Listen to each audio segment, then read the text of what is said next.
Ce journal vous est offert par le FPI, Fonds des promotions de l'industrie, votre partenaire privilégié pour la réussite de vos projets.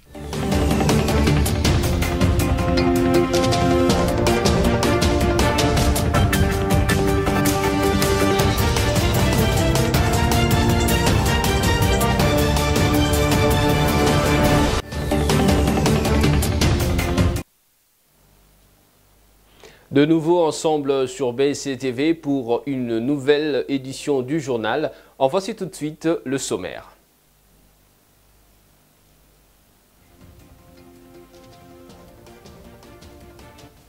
Le président de la République, Félix-Antoine Tshisekedi Tshilombo, a échangé avec les jeunes Congolais de toutes les tendances politiques et ceux de la société civile ce mercredi 30 novembre 2022 au Palais du Peuple.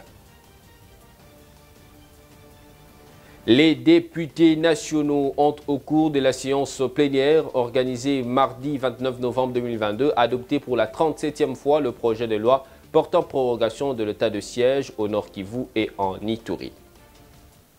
Dames et messieurs, encore une fois, bienvenue à tous. Le président de la République, Félix-Antoine Tshisekedi Tshilombo, a échangé avec les jeunes Congolais de toutes les tendances politiques et ceux de la société civile ce mercredi 30 novembre 2022 au Palais du Peuple. La situation sécuritaire à l'est du pays a été le point saillant de cette rencontre initiée par le Comité national de la jeunesse qui a répondu favorablement à l'appel du chef de l'État aux jeunes de se constituer en autodéfense afin de défendre la partie en danger face à l'agression rwandaise sous couvert du M23. Suivez les détails. L'ambiance a été juvénile ce mercredi 30 novembre 2022 aux alentours du Palais du Peuple. À l'initiative du Conseil national de la jeunesse, le président de la République s'est adressé à la jeunesse congolaise ce mercredi à la salle de congrès du Palais du Peuple. Le président de la République face à la jeunesse, tel est le thème retenu pour cette activité qui a été organisée à ce jour sous les auspices du Conseil national de la jeunesse, CNJ en sigle. Cette manifestation a connu un engouement important. Des colonnes et des files d'attente de jeunes géants s'observaient aux alentours et dans l'enceinte du Palais du Peuple, tous déterminés à accéder dans la salle de conférence. Un des moments forts de cette manifestation était le jet de questions et réponses entre le président de la République et la jeunesse de son pays. Les jeunes gens ont posé des questions sur les enjeux majeurs de l'heure au président de la République qui n'a pas manqué de répondant. Notez que cette activité a été marquée par une décoration sur le plan continental du président de la République comme un des grands leaders de la jeunesse africaine. Et puis, sous la houlette de l'honorable Christophe Mbosso Kodiampouanga, président de la Chambre basse du Parlement, les élus nationaux ont voté sans débat mardi 29 novembre 2022 le projet de loi portant autorisation de la prorogation de l'état de siège sur une partie du territoire national. Images et commentaires. Sous la houlette de l'honorable Christophe Mbosso, président de l'Assemblée nationale, les élus nationaux ont voté sans débat mardi 29 novembre 2022 le projet de loi portant autorisation de la prorogation de l'état de siège sur une partie du territoire de la RDC. Ceci à la suite de la motion d'ordre du député national Paulin Odiane qui a estimé l'inutilité d'engager un débat autour de ce projet de loi étant donné qu'une réunion d'évaluation de cette mesure exceptionnelle réunira sous peu les acteurs concernés autour du chef de l'État ainsi que les circonstances particulières liées à la guerre d'agression imposée au pays par le Rwanda. Néanmoins, ce vote a eu lieu au cours d'une séance subséquente organisée après la suspension de la plénière faute de quota de vote. À l'issue du vote, 279 députés nationaux ont dit oui sur 284 députés ayant pris part au vote. 5 ont dit non pour 0 abstention.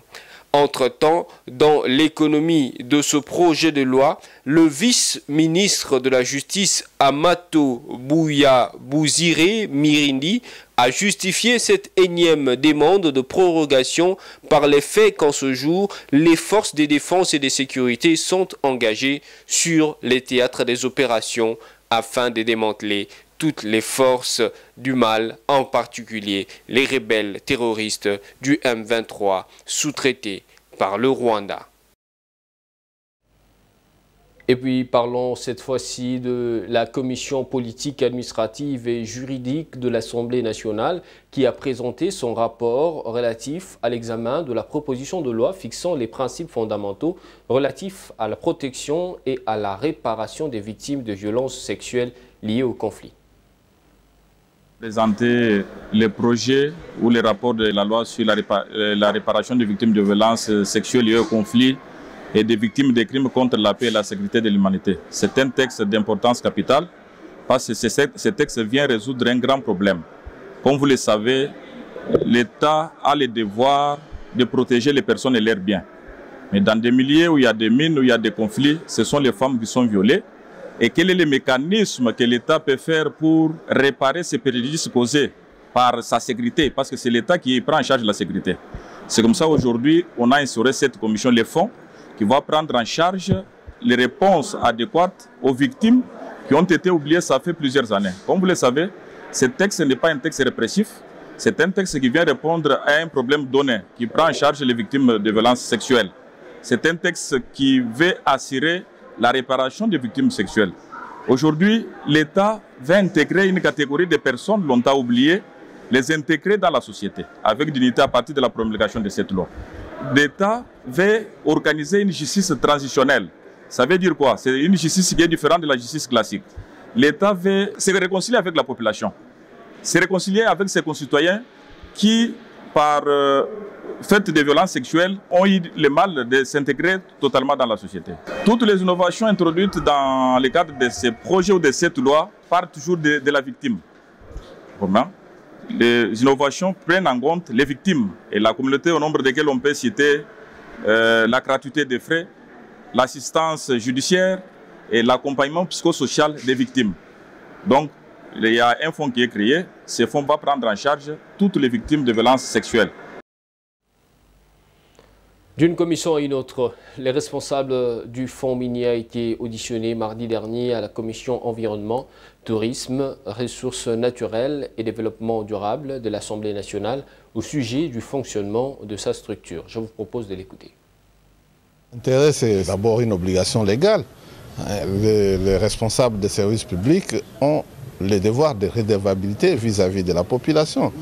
Et nous, en tant que représentation nationale, en tant que commission de l'Assemblée nationale ayant en charge la gestion des ressources naturelles, du développement durable, du tourisme et de l'environnement, il est tout à fait normal que de temps en temps, périodiquement, nous puissions inviter ces responsables, ces animateurs de services pour échanger sur un certain nombre de questions qui vont nous permettre, surtout en ce moment où nous allons bientôt en vacances parlementaires, qui vont nous permettre de répondre aux préoccupations de nos populations. La plupart des services, nous avons auditionné les responsables du fonds minier. Il a mis en évidence ces problèmes de texte.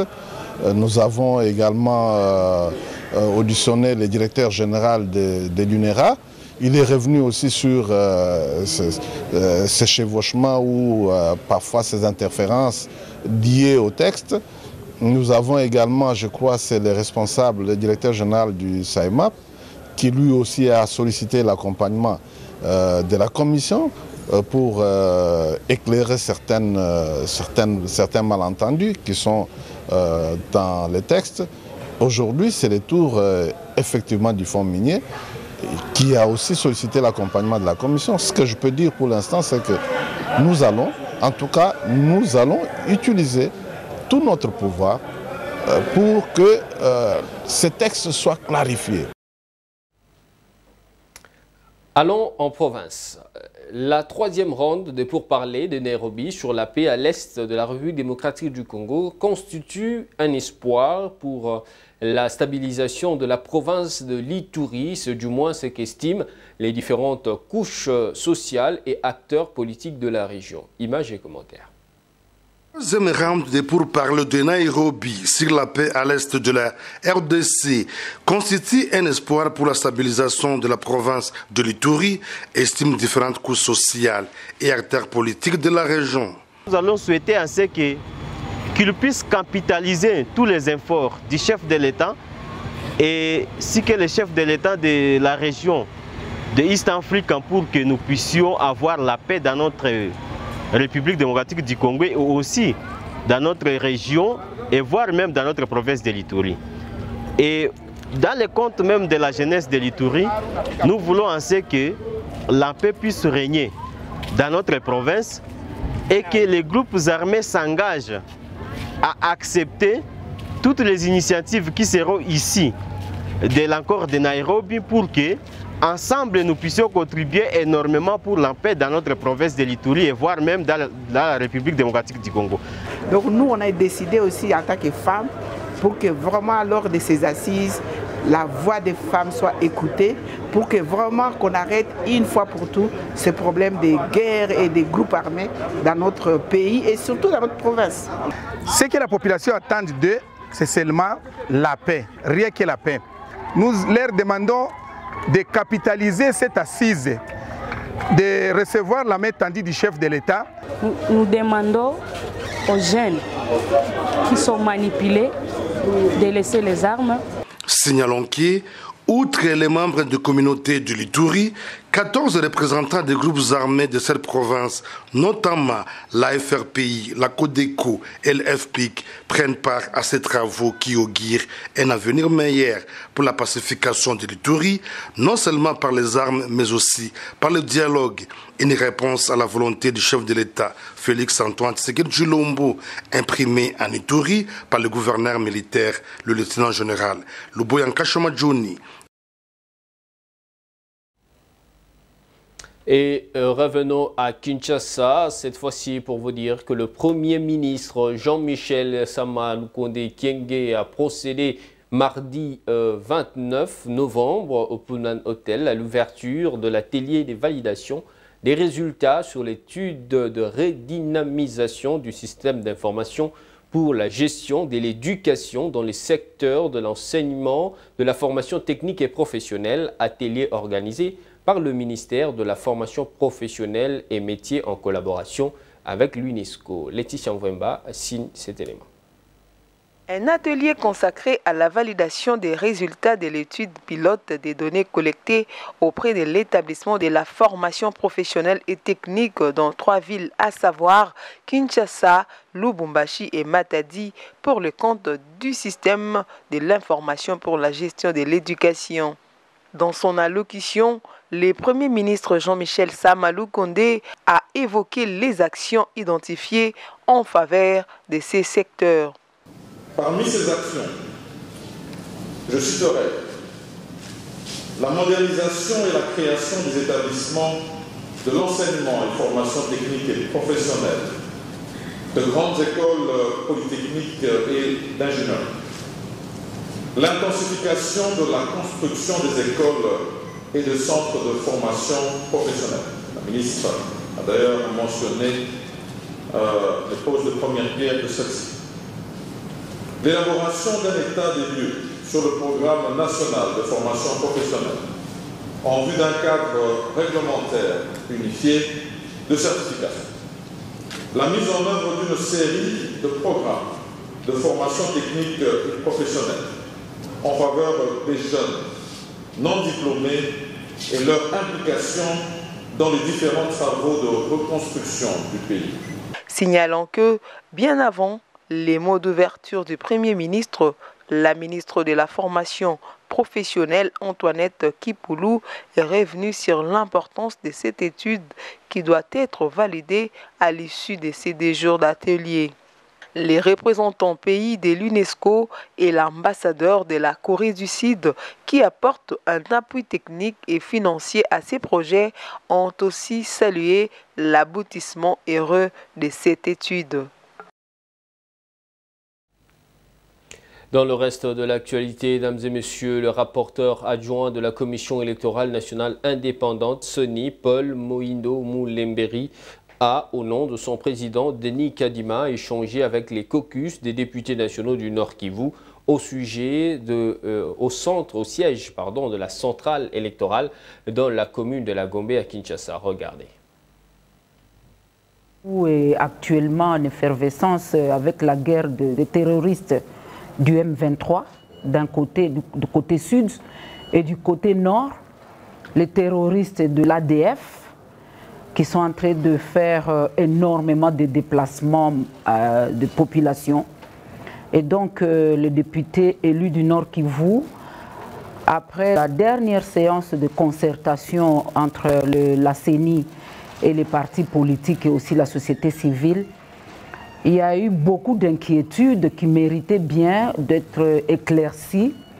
Et nous sommes venus, nous aurions voulu rencontrer le président de la CENI. Alors nous sommes dit qu'on aurait plus d'informations du côté du rapporteur adjoint, M. Vauma Paul. Et aujourd'hui, effectivement, l'une des grandes préoccupations, c'était la réduction des centres d'inscription. Il y a beaucoup de territoires, malgré les déplacements massifs de population. Le Nord Kivu est la grande province du point de vue démographique, après Kinshasa. Après le travail de la cartographie, nous nous sommes rendus compte qu'au lieu de nous ajouter les centres d'inscription tels que nous l'avions fait avec les agents de la CENI, nous étions désagréablement surpris de constater que rien n'a été ajouté comme centre d'inscription au Nord Kivu.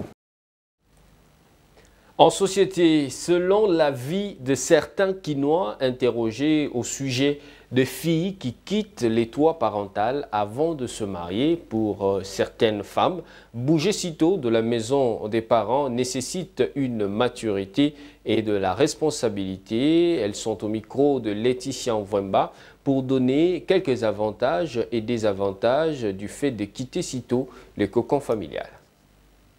Il y a des filles qui le font parce qu'elles se sentent déjà responsables. J'imagine il y a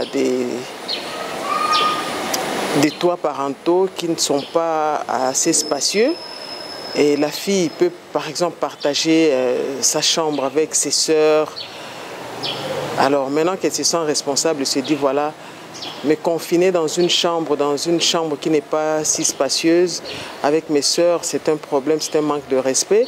Et puisque j'ai un emploi qui me permet de pouvoir aller louer ailleurs, je sors. Ça, je ne condamne pas ces genres de filles. Mais il y a des filles qui sont bien chez leurs parents, mais qui préfèrent sortir comme ça du toit familial pour aller louer ailleurs et se sentir libre. Je dirais que c'est bien et c'est mauvais. Bien dans quel sens?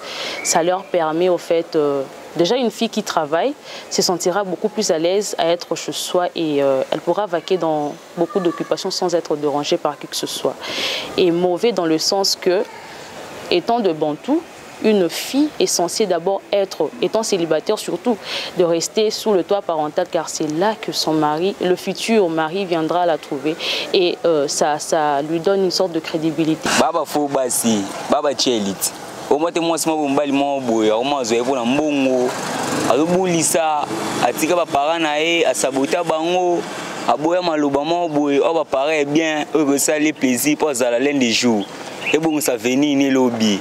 Il soit tikango apone na vimo ya butu faux copie pena faux copie. Pour une femme, c'est pas mauvais. Je pense que le problème c'est au niveau de l'âge, de la maturité de la personne, de la responsabilité de la personne. Malheureusement, il y a plusieurs, lorsqu'elles vont ailleurs, elles vont vivre seules. Souvent, elles ne sont pas sérieuses. On va voir beaucoup de défilés où elles habitent. Il y a beaucoup de choses qui vont se faire et tout. Donc du coup, je pense que quitter l'âge, quitter au fait le toit parental très tôt, en fait perso, je pense que c'est pas très intéressant. Voilà, mesdames et messieurs, place à présent au rappel des principaux titres de ce journal.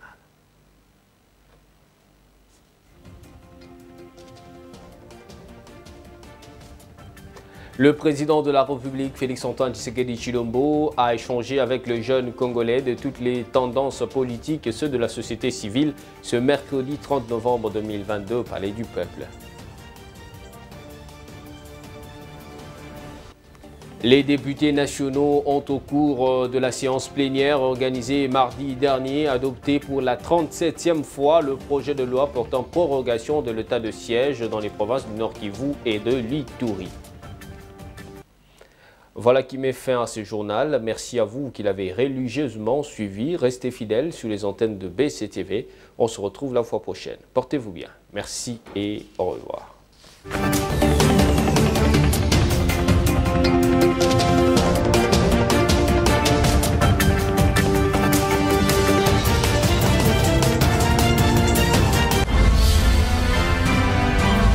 Ce journal vous a été offert par le FPI, Fonds des promotions de l'industrie, votre partenaire privilégié pour la réussite de vos projets.